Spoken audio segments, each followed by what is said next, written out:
Savol berdingiz. Haqiqatda bu haqda bir batafsil gapirmagan ekanman. Savol berganingizdan keyin tushunib qoldim. Kumon nima o'zi? Kumon bu matematik misollarni to'plami. Bir qo'shilgan birdan boshlanadi, eng oson misol va oxiri logaritmlar bilan tugaydi. 4480 ta varoq bor. Ikkita tarafli desak, demak, u har bittasi varoqda 20 ta misol bor. Demak, 88 ming ta misol bor. Kumon tizimini tugatish uchun bola 88 ming ta misol yechib chiqish kerak. 1 + 1 dan boshlanadi, oxirida integral logaritm bilan tugaydi.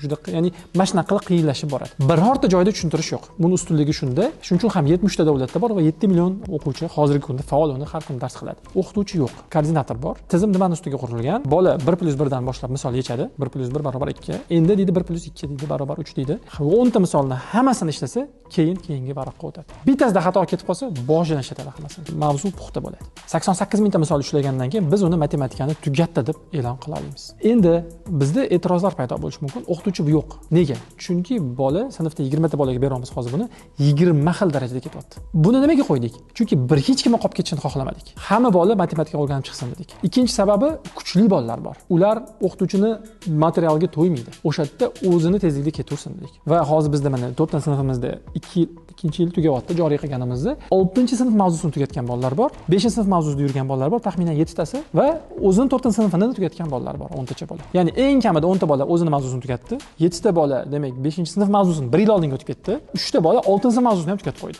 Ya'ni ular 3 yil oldinga o'tib ketdi, 2 yil oldinga o'tib ketdi o'zini sinfi va 2 ta qo'shimcha yil oldinga o'tib ketdi. Nimaga? Ularning iqtidori, zehni bor edi. Bular nimani hisobiga o'tdi? Kuniga yarim soat. Kumon kuniga yarim soat deydi. Undan u yog'iga shug'ullanma deydi. Bizga ham shunaqa Yaponiyadan cheklov kelgan. Yarim soat chatishingiz mumkin deydi. Bo'ldi bitta bolaga. Shuni hisobiga bolaning me'dasiga tegmaydi. Bola och turadi. Yarim soat shug'ullan. Bugun kumon shug'ullanaylik yarim soat deydi. Va sharti ham shu. 1 soat qivorma, oldinga o'tib ketaman deb, 8-sinfga o'tib ketaman deb. 2 soat qivorma. Chunki me'daga tegib qo'yasan. Boshqa narsani ham qilsin bola, o'ynasin, yursin, ona tili o'qisin, misol uchun she'r yodlasin. Nimani hisobiga o'tib ketyapti? Yarim soat hisobiga. Boshqa biz o'zimiz kuniga 2 soat matematika qo'yganmiz-ku desa, 2 soatlik matematikani yoyib chiqing-da. Ustoz u bolaga boradi, bu bolaga boradi. Aynan meni bolamni oldida u 5 daqiqa to'xtashi mumkin. To'xtamasligi ham mumkin. Xo'p, undan tashqari tanaffuslar bo'ladi, o'qituvchi yozadi, o'chiradi. Butun dunyoda shunaqa. Mana shu 1 soatlik matematika darsini olsangiz, uni foydali qismi 15 daqiqa bo'lishi mumkin. 10 daqiqa bo'lishi mumkin. Shuning uchun ham kumon yarim soat bitta bolaga planshet va ruchka berib, ana 1 soatlik darsdan samaraliroq bo'la oladi.